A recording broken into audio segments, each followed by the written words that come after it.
파트라슈 출애굽기 15번째 배달하러 왔습니다. 왈왈. 출애굽기 28장 40절 앞에 4절에서 39절까지는 대제사장의 옷에 관한 규례였고, 이제 여기서부터는 아론의 아들들인 일반 제사장들의 복장에 관한 규례입니다. 여기서는 제사장의 속옷과 띠와 관 이렇게 3가지 정도만 언급해 놨어요. 이제 이런 걸로 미뤄볼 때 그냥 일반 제사장의 옷은 대제사장의 옷보다 단순했음을 알 수 있습니다. 출애굽기 28장 41절 아론과 그 아들들에게 기름을 부어 위임하라고 하십니다. 당시 근동 지역에서 기름을 이렇게 붓는 행위는 거룩하게 구별한다는 의미가 있었습니다. 저는 이렇게 기름을 붓는다는 말을 이제 성경에서 볼 때마다 이 기름을 대체 어떻게 씻어냈을까 궁금해요. 이게 영광스럽고 좋은 일이긴 하지만 씻어내야 하잖아요. 계속 미끌미끌한 채로 둘 수는 없으니까. 요즘도 기름 같은 거 묻으면 좀 씻기 힘들잖아요. 이거 물도 귀한 나라였는데. 출애굽기 28장 43절 제사장이 하나님을 섬길 때 꼭 속옷을 입어야 한다고 말씀하십니다. 그래야 죄를 지어서 죽지 않는다고 하시면서 말이죠. 이게 말이 좀 심하신 거 아닌가 이런 생각이 들어요. 왜냐하면 좀 당연히 제사장이 옷을 잘 갖춰 입어야 하긴 하지만 죽이실 것까지는 없잖아요. 제가 옛날에 교회에 별로 날도 덥지도 않은데 약간 이제 좀 쌀쌀한데 민소매 티를 입고 오는 자꾸는 나시 같은 거 있잖아요. 그런 걸 입고 오는 형제가 있었어요. 이제 팔뚝 같은 거 보면 좀 자랑할 만하긴 하더라고요. 이제 애써서 키웠을 텐데. 근데 이제 보기 약간 민망하더라고요. 교회인데. 그리고 저는 몸 좋은 남자가 이렇게 정장 같은 거 있잖아요. 조금 포멀하게 잘 갖춰 입는 걸 좋아하지. 그렇게 좀 벗고 다니는 걸 별로 좋아하지 않아요. 근데 이건 제 개인적인 취향이니까 그랬다 치겠는데, 하나님께서는 이 제사장이 어제 속옷까지 잘 갖춰 입지 않으면 죽일 거라고 말씀하세요. 인간의 타락 이후로 벌거벗음은 하나의 수치였어요. 이제 아담과 하와가 에덴 동산에 살 때 이렇게 선악과, 얘는 사과긴 하지만 이런 선악과를 따먹음으로 인해서 자신들 벌거벗음을 깨닫고 이렇게 숨어 있잖아요. 그럴 때 이제 하나님께서 그들을 불쌍하게 여기셔가지고 양을 가지고 쫙 벗겨가지고 옷을 만들어 입히시고, 제사장이 하체를 드러낸 채 수치스러운 모습으로 하나님 앞에 서는 것은 불의한 일이었어요. 그리고 이는 결국 죽음을 자초하는 일이었습니다. 그러므로 제사장은 하체를 가려주는 고의를 입어야만 하나님 앞에서 죽임을 면할 수 있었습니다. 출애굽기 29장 1절에서 37절 제사장 위임식 규례입니다. 이제 본장에서 아론의 가족이 이제 실질적으로 거룩한 봉사에 임할 수 있게 하는 위임식의 절차가 나옵니다. 위임의 순서는 먼저 위임식에 쓸 제물을 준비하고, 그리고 이제 물로 몸을 청결하게 씻어야 했어요.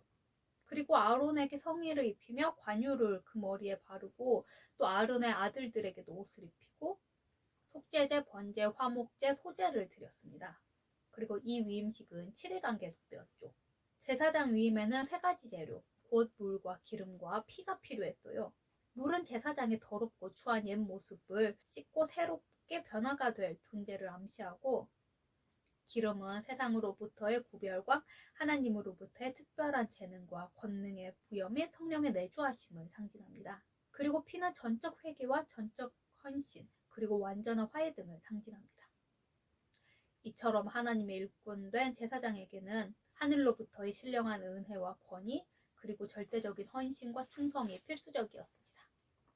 출애굽기 29장 2절 무교병과 기름 섞인 과자와 기름 바른 무교 전병을 고운 밀가루로 만들고 모든 것에 누룩을 넣지 말라고 하십니다. 그런데 이제 또 기름은 바르라고 하시네요.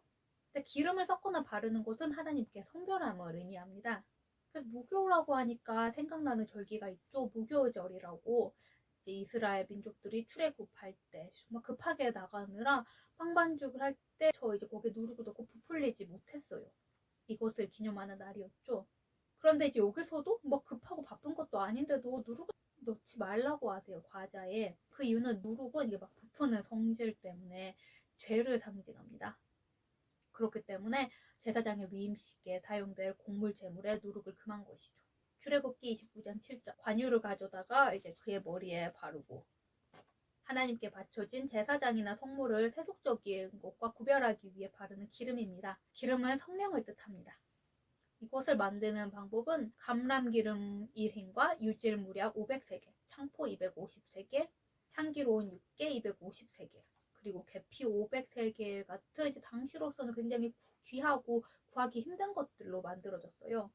그런데 이것은 이제 원료일 뿐이고 가공 방법에 대해서는 나오지 않고 있어요. 유대 전승의 전통화이제 납비들에 의하면 마른 건조 형태의 앞서 준비한 이런 재료들을 물에 삶거나 이제 뭐 끓이고, 그래서 이제 나온 액체에 감람기름을 썼고 수분이 모두 증발할 때까지 계속 끓여요. 그럼 이제 이렇게 이런 연고 모양 고체가 될 때까지 계속 이렇게 끓입니다. 바세린도 그렇고 고체 향수 같은 것도 있죠. 이제 그런 것처럼 이제 손에 묻혀가지고 바르면 됐나 봐요. 이제 한편 고대 근동에서도 이와 유사한 관유들이 있었어요. 애굽에서는 도토리 기름, 무즙, 참깨 기름, 아몬드 기름, 동물의 지방질 같은 거 혼합해서 만들기도 했어요. 근데 무즙하고 도토리 기름하고 섞으면 냄새가 굉장히 이상할 것 같은데. 그리고 이제 바벨론에서는 참기름과 동물 지방질을 주요 원료로 한 이런 관유 같은 게 있었어요. 이거 좀 고소할 것 같네요. 이것은 이제 종교적인 목적 외에도 상품으로도 사용이 되었습니다. 출애굽기 29장 9절. 제사장의 직분을 이제 아론과 그의 아들들에게 맡기라고 하십니다. 아론 가문의 이제 배타적 권리를 영원한 규례로 명시를 하신 거예요. 이는 제사장 직분이 아론의 가문을 통해서만 계속되게 하라는 의미입니다. 이처럼 한 가문을 통해서만 제사장 직분이 계속되게 하신 것은 어릴 적부터 이렇게 잘 훈련된 사람만이 하나님께 올바른 제사를 드릴 수 있었기 때문입니다. 옛날에 제사가 좀 복잡했잖아요. 요즘도 이렇게 목사님 되려면 이제 대학도 나오고 신대원도 나오고 그래야 하죠. 출애굽기 29장 10절. 아론과 그 아들들은 송아지 머리에 안수할지며. 자, 이렇게 희생 제물을 잡기에 앞서 제물의 머리에 안수하는 것은 자신의 죄를 이 희생 제물에게 전가하는 것을 뜻하는 거예요. 자기들은 자기들의 죄 때문에 죽어야 할 자임을 고백하며 그 짐승의 죽음이 자기들의 죄를 대속하여 주는 대속물로 받아들여지기를 빌어야 했습니다. 출애굽기 29장 11절. 너는 회막문 여호와 앞에서 그 송아지를 잡고, 이제 희생 제물은 모든 제사에 있어 회막들의 이렇게 회막들의 부편에서 잡았어요. 그 이유는 회막들 성소 앞에 있는 이제 번제단을 중심으로 동편에는 성막의 출입문이 있었고, 또 서편에는 물두멍과 성소의 입구가 있었어요.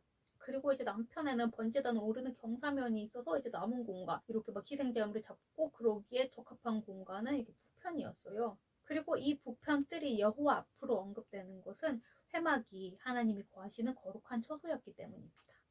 출애굽기 29장 12절. 이제 앞에서 그 송아지 잡았었죠. 그 송아지 피를 이렇게 재단이 있었잖아요. 그 재단에 4개의 뿔이 달려 있었거든요. 그 뿔들에 그 피를 바르라고 하십니다. 그리고 이제 그 나머지는 전부 재단 밑에 쏟으라고 하셨어요.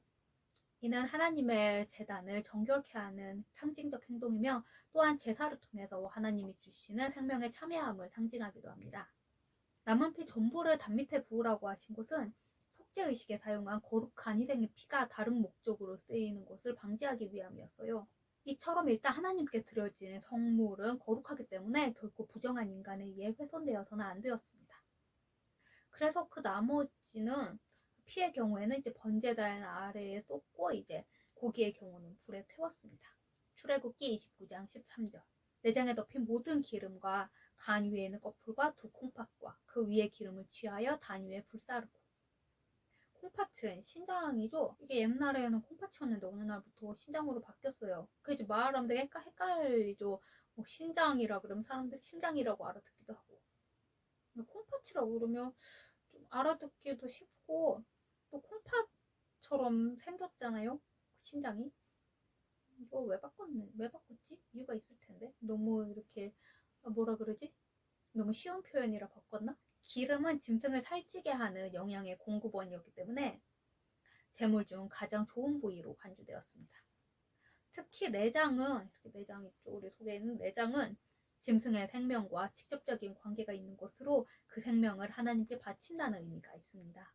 출애굽기 29장 15절에서 18절까지는 제사장 위임식의 번제 규례입니다.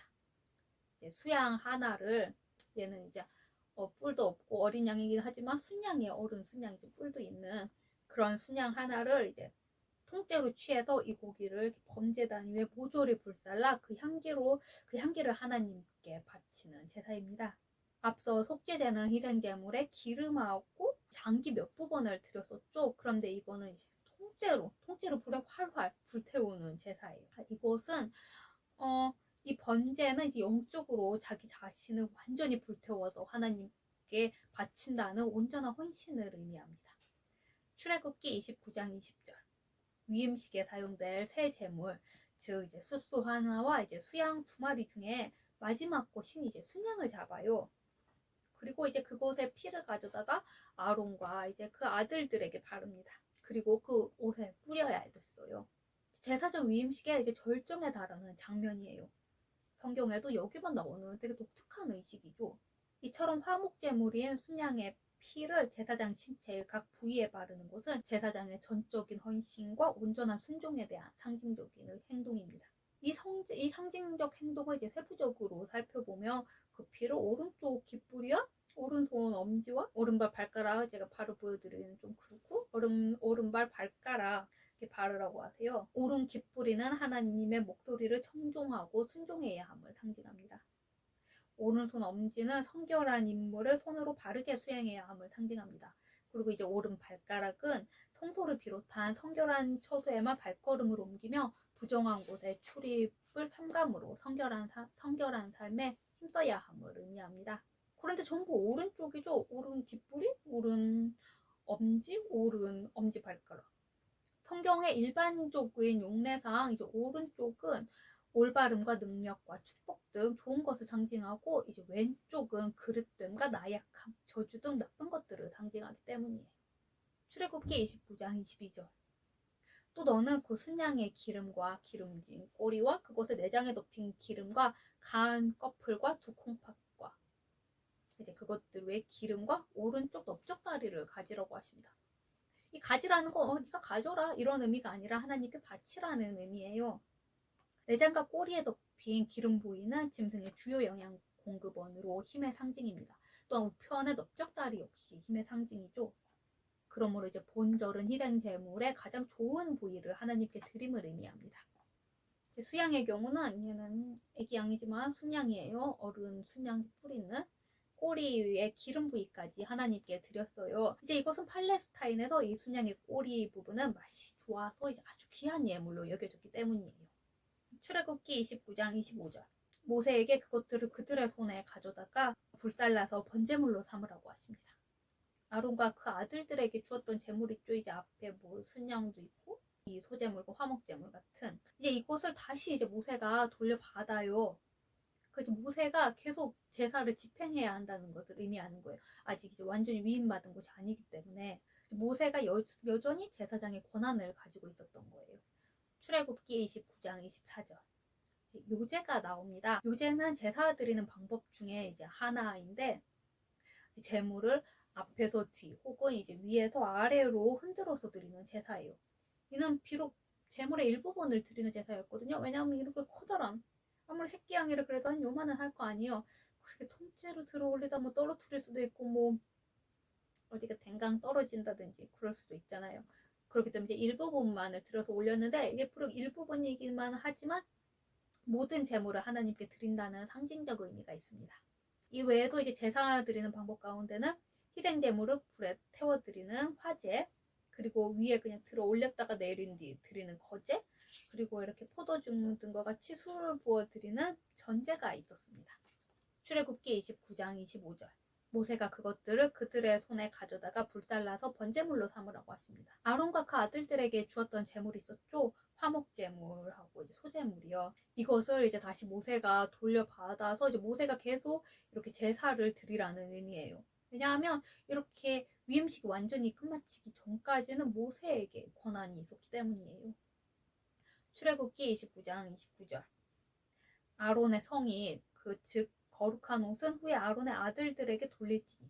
이것은 이제 대제사장의 직분은 이렇게 세속됨을 의미하는 거죠. 아론의 자손들에게. 아론이 이렇게 성의를 입고 있다가 아론이 죽으면 그 아들들에게 새로 성의를 만들어 입히는 것이 아니라 이 성의를 벗겨다가 그 아들들에게 이제 입혔어요. 이제 그래야겠죠. 아무래도 그때 그 당시에는 옷을 만드는 것도 되게 힘든 기술이었고 또 여기 온갖 신기한 보석들이 달려 있었잖아요. 근데 이거라 아론 죽을 때도 만들고 또 그 아들이 죽을 때도 만들고 또 그 아들이 죽을 때도 새로 만들고 이러면 이스라엘 민족이 얼마 안 가서 거덜나 버리겠죠. 출애굽기 29장 30절. 그를 이어 제사장이 되는 아들이 해막에 들어가서 성소에서 섬길 때는 이래 동안 그것을 입을지니. 대제사장의 위임식은 7일 동안 계속되었습니다. 그동안 성의를 위임식 기간 내내 입고 있어야 했어요. 이것은 그가 직무에 신중해야 함을 상징하는 것이죠. 위임식이 일주일간 계속된 것은 7이 거룩과 완전을 상징하는 수이기 때문입니다. 대제사장을 완전하게 성별한다는 의미죠. 출애굽기 29장 31절에서 34절은 희생제물자 아론과 그 아들들이 먹는 고기에 대해 언급한 부분입니다. 고기라 그러니까 배고프네요. 아론과 그 아들들이 먹을 수 있는 곳은 하나님께 그 제물로 이제 태워드린 부분 외에 모든 것이에요. 화목제물은 이제 타인이 드렸을 경우에는 타인과 이제 함께 먹었고, 이제 위임식 때와 같이 제사장이 드렸을 경우에는 이제 제사장들만 먹었어요. 그리고 속죄 제물일 경우에는 이제 누가 드렸든지 간에 상관없이 제사장들만 먹었어요. 그런데 이제 번제인 경우는 이제 통째로 태워서 드려야 했잖아요. 남은 것이 아무것도 없었어요. 몽땅 다 태워버렸기 때문에. 그렇기 때문에 가죽만 가질 수 있었어요. 출애굽기 29장 31절. 위임식 순양을 거룩한 곳에서 삶을지니. 거룩한 곳은 이제 성막의 뜰을 얘기하는 거예요. 출애굽기 29장 36절. 단을 위하여 속죄하여 깨끗게 하고. 제사장 위임식에서 위임받는 이 제사장뿐만 아니라 단까지 깨끗하게 하라고 말씀을 하세요. 제단도 부정한 사람의 손으로 만든 것이기 때문에 이렇게 깨끗하게 하라고 하신 거예요. 그러므로 이를 거룩하게 하기 위한 의식을 해야 했어요. 그러니까 제단을 위한 속죄 의식은 젊은 숫소, 얘는 숫소가 아니지만 이렇게 뿌리는 그런 젊은 숫소의 피를 단 위에 뿌리고 남은 피는 이제 단 밑에 쏟고 단에 이제 기름을 부어 성결케 함으로 완료했어요. 이때 이제 모세는 관유를 단 위에 7번을 뿌렸어요. 출애굽기 29장 37절. 7일 동안 단을 위하여 속죄하여. 제사장 위임식은 이제 매일 한 번씩 일주일간 이제 7번이 반복이 되었어요. 이제 따라서 이 번제단을 위한 이 단을 위한 속죄 의식도 역시 7번 반복이 되어야 했어요. 출애굽기 29장 38절. 매일 1년 어린 양 2마리를 바치라고 하십니다. 제사장은 위임식을 위해 정해진 제사 외에 이와 같이 매일매일 번제를 드려야 했어요. 이를 상번제라고 합니다. 정말 좀 힘든 직업이었던 것 같아요. 매일매일 이런 어린 양 2마리를 갖다 바치는 게 녹록지 않은 일이죠. 출애굽기 29장 40절 41절. 어린 양과 함께 소제와 전제를 드리라고 하십니다. 소제는 곡물과 기름으로 드리는 피 없는 유일한 제사입니다. 소제는 영적으로 하나님에 대한 감사와 헌신을 다짐하는 제사예요. 땅에서 나온 곡식을 이제 빻아가지고 이렇게 빵을 만들어서 바치는 거예요. 그리고 이제 전제는 앞서도 말했었죠? 잔에 술이나 포도주를 부어서 드리는 방법이에요. 제사장 위임식의 제사에 대해 살펴보았어요. 그게 뭘 봤는지 약간 헷갈리죠? 속죄제, 번제, 화목제, 소제 이렇게 4가지 제사를 순서대로 드렸어요. 속죄제는 하나님께 죄사함을 구하는 제사예요. 아론과 그 아들들이 속죄제의 제물 위에 제물의 머리에 손을 얹고 안수를 하고 희생 제물의 피를 이렇게 번제단의 4귀퉁에 있는 뿔에 발랐어요. 그 다음은 이제 번제를 드려야 했어요. 미리 준비된 순양 2마리 가운데 이제 1마리를 드리는 제사로 희생 제물의 고기를 통째로 불살라서 그 향기로 하나님을 기쁘시게 해드리는 제사였어요. 그리고 화목제는 제사장 위임식 때 드리는 미리 준비된 이제 순양 2마리 가운데 이제 앞에서 번제용 제사로 드렸었죠? 이제 나머지 1마리가 남죠? 이제 이 1마리로 드리는 제사였어요. 이때 해상제물의 피를 제사장의 오른쪽 깃불, 오른쪽 엄지손가락, 오른발 엄지발가락에 발랐어요. 이는 하나님 앞에서 거룩하게 구별된 자답게 살아야 한다는 상징적 의식입니다. 특히 화목제 때 미리 준비한 바구니에 담아두었던 이런 빵과 과자도 소제용 제물로 함께 드렸어요. 소제는 짐승의 피가 없기에 단독으로 드릴 수가 없는 제사였어요.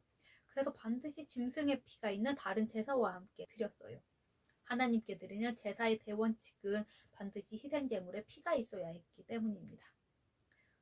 오늘은 여기까지입니다. 감사합니다.